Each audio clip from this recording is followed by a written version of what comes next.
सहनाववतु सहनौ भुनक्तु सह वीर्यं करवावहै तेजस्विनावधीतमस्तु मा विद्विषावहै। ओम शांति शांति शांति। वैदिक जीवन पद्धति की इस कक्षा में आप सभी का हार्दिक स्वागत है, अभिनंदन है। वेदो अखिलो धर्म मूलम, वेद सब सत्य विद्याओं का पुस्तक है। वेद का पढ़ना, पढ़ाना, सुनना, सुनाना तथा अपने आचरण में लाना हम सभी आर्यजनों का, श्रेष्ठ जनों का परम कर्तव्य है। वेद के आदेश और संदेश को अंगीकार करके, इसको सहज स्वीकार करके ही हमारे जीवन और इस जगत का कल्याण हो सकता है।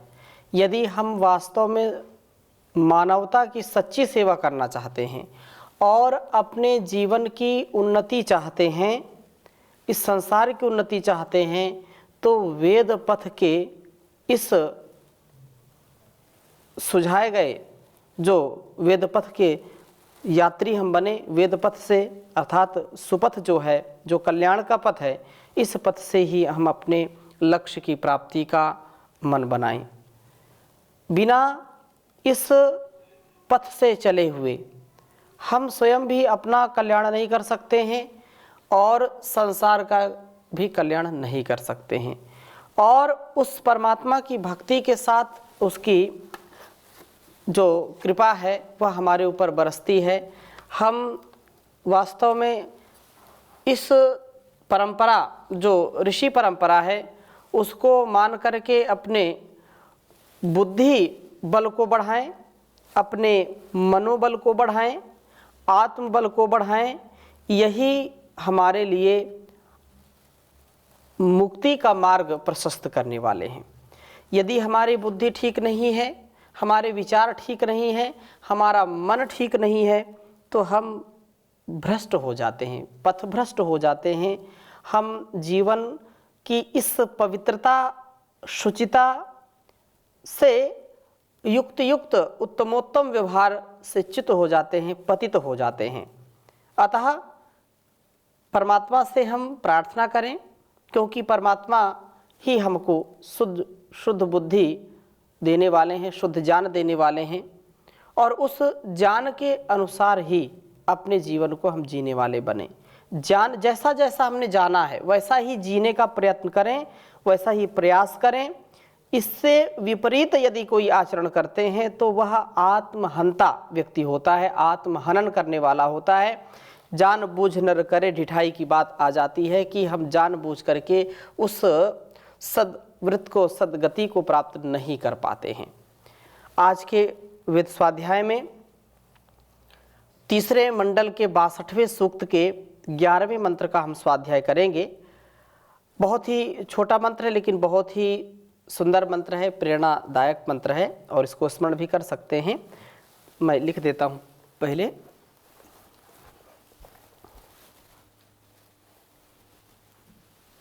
ओम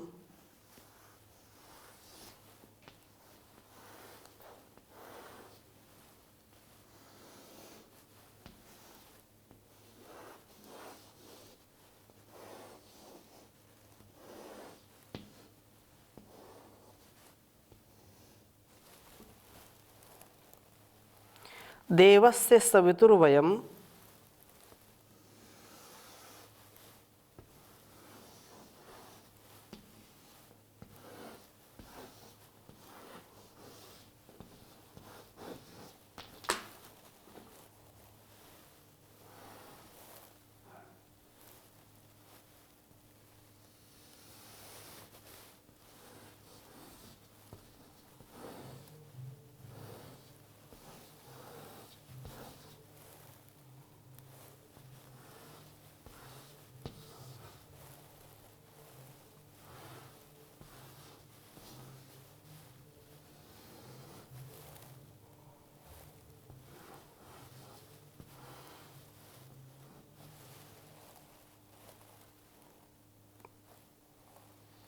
वाजयन्तः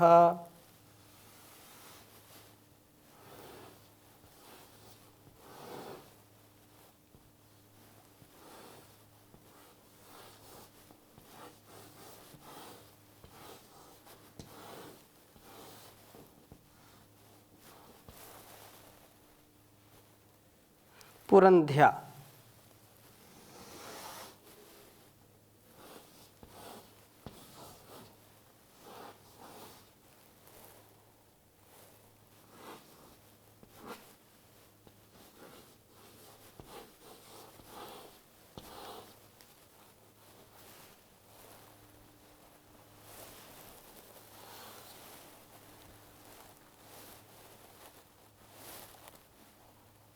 भगस्य राति मीमहे।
तीसरे मंडल के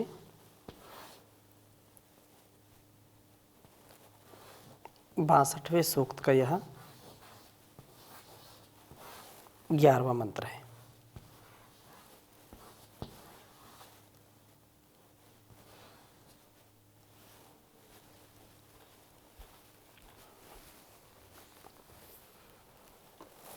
बहुत ही अच्छा यह वेद मंत्र है और बुद्धि के साथ धन की कामना की बात इसमें है।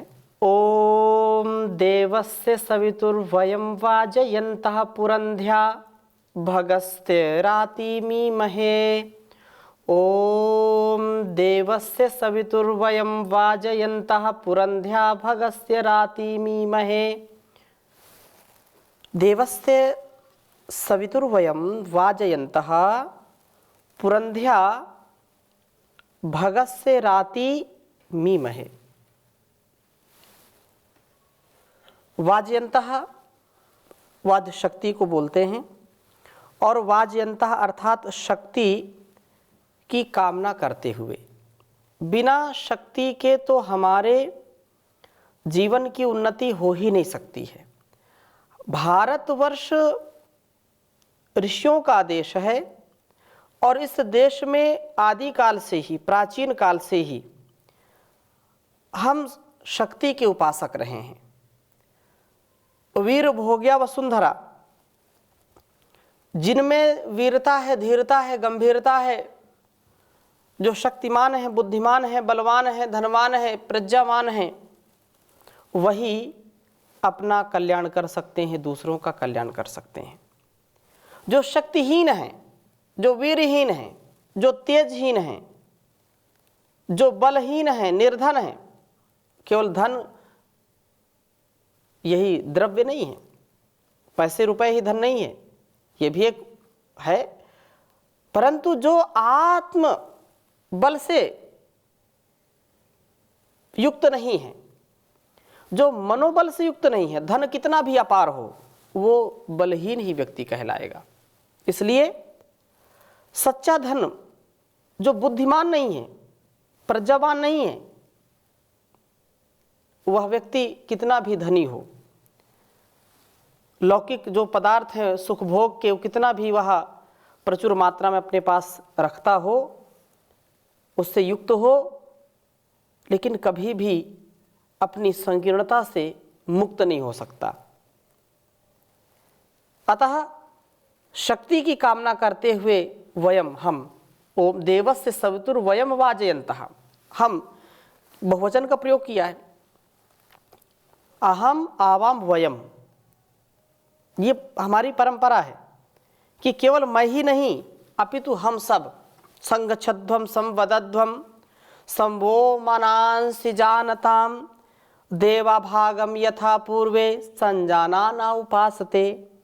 हम सब मिल करके शक्ति की उपासना करें और सवितुः देवस्य, उस प्रेरक प्रकाश मैं प्रभु की पुरंध्या पालक व पूरक बुद्धि के साथ भगस्य रातिम, ऐश्वर्य के दान को हम ईमहे मांगते हैं। यदि हम बुद्धि रूपी धन की याचना करते हैं, कामना करते हैं, तो अपने आप सब कुछ मिल जाता है। इसलिए या मेधाम देवगणा पितरश्चोपासते तया मामद्य मेधाग्ने मेधाविनम कुरु। हम प्रार्थना करते हैं कि जिस मेधा की, जिस ऋतंभरा प्रज्ञा की कामना हमारे ऋषियों ने की है, हमारे महापुरुषों ने की है, और उस ऋतंभरा प्रज्ञा, उस मेधा से युक्त होकर के उन्होंने अपने जीवन और इस जगत को शुभ से परिपूर्ण कर दिया, इससे युक्त कर दिया, रोगों से दोषों से मुक्त कर दिया। वही कामना आज अभी हम करते हैं। मामद्य मेधाविनम कुरु, उसी वेधस मुझको अभी आप युक्त कर दीजिए। हिरण्मयन पात्रेण सत्यसा पिहितम मुखम तत्वम पूषण अपावृणो सत्य धर्माय दृष्टये। सत्य के देखने का, सत्य के दर्शन का, सत्य के तथ्य का हमको ज्ञान हो, ऐसा हमारा बुद्धि बल होना चाहिए, ऐसा हमारा सामर्थ्य होना चाहिए। ऐसी विद्या से हमको युक्त कर दीजिए प्रभु। धीमहि धियो यो नः प्रचोदयात्। हे परम पिता परमेश्वर, हमको जो सन्मार्ग है, सन्मार्ग जो सुपथ है, उस की प्रेरणा करिए, हमारी बुद्धियों को उधर ही प्रेरित करिए, क्योंकि यह संसार आकर्षणमय है और इस आकर्षण में कहीं हम फंस न जाएं, कहीं इससे युक्त, जो विष से युक्त है, जो मीठा जहर है, स्वीट पॉइजन है, इसको हम समझ सकें और यथा योग्य व्यवहार कर सकें। जो व्यक्ति, जो वस्तु और जो स्थान हमारे लिए कल्याणकारी है, उसी को हम ग्रहण करें। आत्म कल्याण के लिए, विश्व कल्याण के लिए, राष्ट्र कल्याण के लिए यह परम आवश्यक है कि बुद्धि रूपी हम धन की याचना करें। प्रभु से जहां हम धन की याचना करते हैं, वयम श्याम पतयोरयिणाम, हे परम पिता परमेश्वर, हम धन और ऐश्वर्यों के स्वामी होवें, वहीं पर पालक बुद्धि की भी प्रार्थना करते हैं। अग्ने नय सुपथाराय अस्मान विश्वान देव वयुनान विद्वान योद्यस मज्जुराण मेनो भूष्ठान्तेन मुक्ति विधेमा। जहां हम यह कामना करते हैं कि वह परमात्मा हमको सुपथ से ले चले, ज्ञान के मार्ग से ले आगे बढ़ाएं, कल्याण के पथ पर आगे बढ़ाएं, जो वेदोक्त है, जो शास्त्रोक्त है, ऋषि प्रोक्त है, ऐसा मार्ग हम चुने और परमात्मा उस ओर बढ़ने का सामर्थ्य दे, लक्ष्य की प्राप्ति का सामर्थ्य दे। वहीं पर बुद्धि के बिना तो यह संभव नहीं हो सकता है। इसलिए बुद्धि की शुद्धि हमारे जीवन में जरूर होनी चाहिए, अपने आत्म कल्याण के लिए भी और राष्ट्र कल्याण के लिए भी। इस भारत भूमि की रक्षा, सुरक्षा और इसके सम्मान के लिए भी हमको यह कार्य करना है। इसलिए हमारे जीवन में बुद्धि का बहुत ही महत्व है। जितनी तीव्र मेधा होगी, जितनी तीव्र हमारी बुद्धि होगी, पवित्र होगी, शुचिता से युक्त होगी, उतना ही हम कल्याण कर सकते हैं। इसलिए वेद विद्या ही, यह जो कल्याणी वेदवाणी है, इसी से हमारे जीवन का कल्याण होने वाला है। इस बुद्धि को हम धारण करने वाले बने और यह वेद ज्ञान हमारे अंदर विस्तृत रूप से विकसित हो, संकीर्णता नहीं, बल्कि विशालता। यो वै भूमा तत्सुखम नाल्पे सुखम अस्ति। उदार हृदय वाले बने और सामर्थ्य से युक्त हों। इसलिए प्रभु वेद विद्या का विस्तार कर दो, दुखी देश भारत का उद्धार कर दो। जमाना हुआ सो रही यार जाती, इन्हें मोह निद्रा से बेदार कर दो। प्रभु वेद विद्या का विस्तार कर दो। तपोबल के पौधे भी मुरझा रहे हैं, तपोबल के पौधे भी मुरझा चुके हैं। इन्हें जान अमृत से गुलजार कर दो, इन्हें बुद्धि बल से फिर गुलजार कर दो। प्रभु वेद विद्या का विस्तार कर दो। भुजाओं में दो भीम सा बल हमारे, भुजाओं में दो भीम सा बल हमारे। रगों में ऋषि रक्त संचार कर दो, प्रभु वेद विद्या का विस्तार कर दो। बचाने को भारत की नौका भंवर से, बचाने को भारत की नौका भंवर से। सदा आर्य वीरों को तैयार कर दो, प्रभु वेद विद्या का विस्तार कर दो। दुखी देश भारत का उद्धार कर दो। यह जीवन हमारे लिए अत्यंत महनीय है। हम इसको आत्मसात करें और वास्तव में जो यहाँ इस वेद मंत्र में कामना की गई है उससे हम युक्त होंगे तो हमारा देश और समाज भी स्वस्थ होगा और अपने कर्तव्यों का पालन करने में सजग होगा। तो इस प्रकार से कहा कि बुद्धि के साथ धन हमारी वृत्तियों की विकृति का कारण नहीं बनता है, अन्यथा वह यह संपत्ति हमें विलास के मार्ग पर ले जाकर के हमारी विपत्तियों का कारण बनती है। हम प्रभु की भक्ति करते हुए उसकी शक्ति से युक्त होकर के अपने जीवन में मुक्ति का उपाय करें। अर्थात एक तो स्थूल मुक्ति, एक तो सबसे मुक्त हो गए, लेकिन सबसे मुक्त इस संसार में आकर के हम हो नहीं पाते, तो कम से कम जो स्थूल दोष हैं उनसे मुक्त हो जाएं। काम, क्रोध, लोभ, मोह, ईर्ष्या, द्वेष, छल, कपट, ये जो जितनी हमारी सूक्ष्म बुद्धि होगी तो सूक्ष्म बुद्धि से हम सूक्ष्म दृष्टि रखते हैं, और सूक्ष्म दृष्टि जिनकी होती है वे बहुत ही अनुशासन में, मर्यादा में और अपने आप को पूर्ण व्यवस्था में रखने का प्रयास करते हैं। गलतियां तो हो ही जाती हैं, यदि हम थोड़ी सी भी सावधानी हटी, दुर्घटना घटी, थोड़ी सी भी असावधानी हम करते हैं कहीं पर तो समस्याएं हो जाती हैं, परंतु फिर भी अपने बुद्धि बल को हम बढ़ाएं, ऐसे पदार्थों का सेवन करें जो हमारी बुद्धि की शुद्धि करने वाले हों, और वेदों का स्वाध्याय करें, सत्संग करें। जीवन में जो हम सीखते हैं, जो पढ़ते हैं, जो सुनते हैं, जो भद्र है, कल्याणकारी है, उसको फिर जीने का प्रयास करें तो फिर बुद्धि उससे हमारी शुद्ध होती है। ऐसे शाब्दिक ज्ञान होना कोई बड़ी बात नहीं है।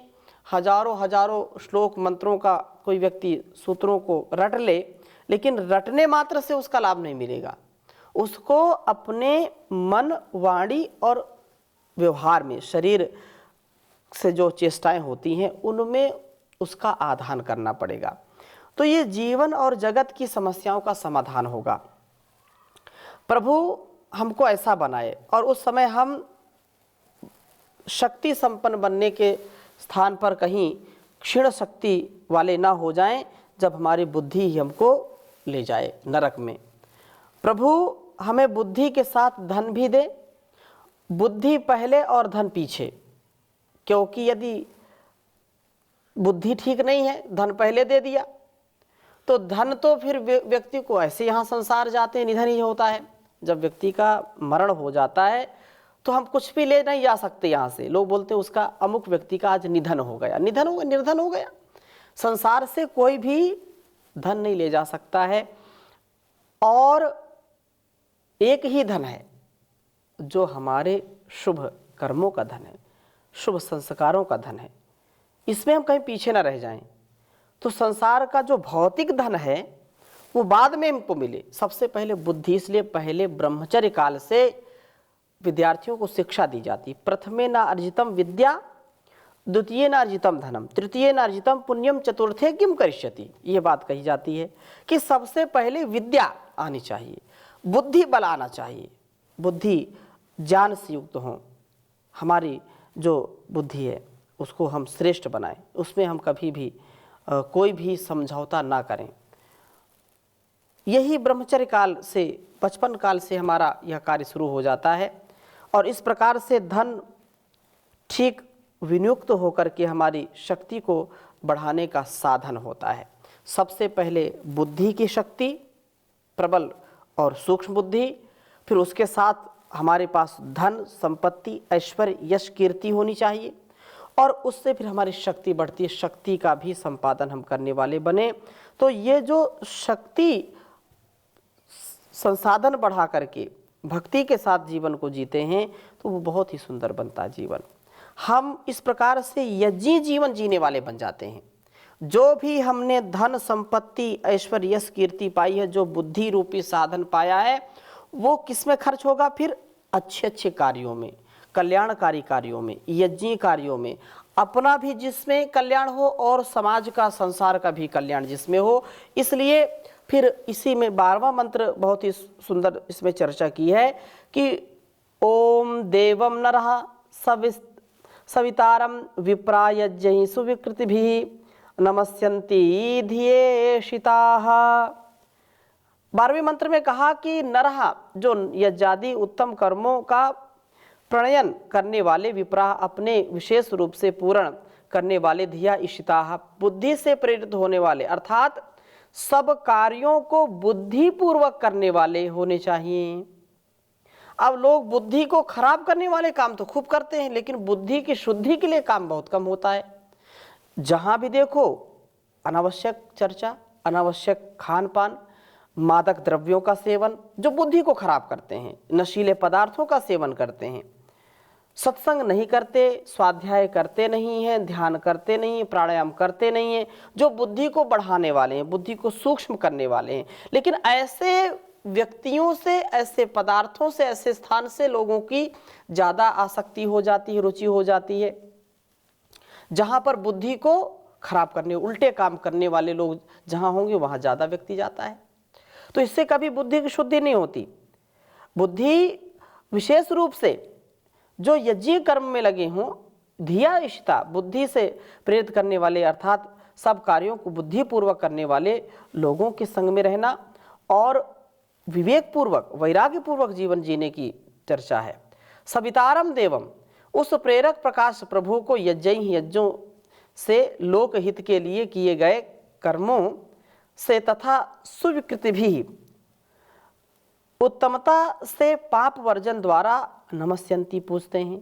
प्रभु के उपासक नर होते हैं, यज्ञादि उत्तम कर्मों का प्रणयन करने वाले। ये विप्र होते हैं, अपना विशेष रूप से पूर्ण करने वाले, न्यूनताओं को दूर करने वाले। और धियेषिता, बुद्धि से प्रेरित होने वाले, बुद्धि पूर्वक कर्मों को, कार्यों को करने वाले। बुद्धि बिना विचारे जो करे सो पाछे पछताए, काम बिगाड़ो आपनो जग में होता साए।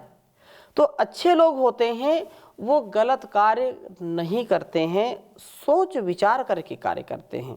पहले विचार करना, हजारों बार विचार करके किसी काम को आरंभ करना। इसका तात्पर्य उल्टा नहीं ले लेना कि अच्छे काम में भी अच्छा अभी हम विचार करेंगे, ये तो ऐसा आशा नहीं है।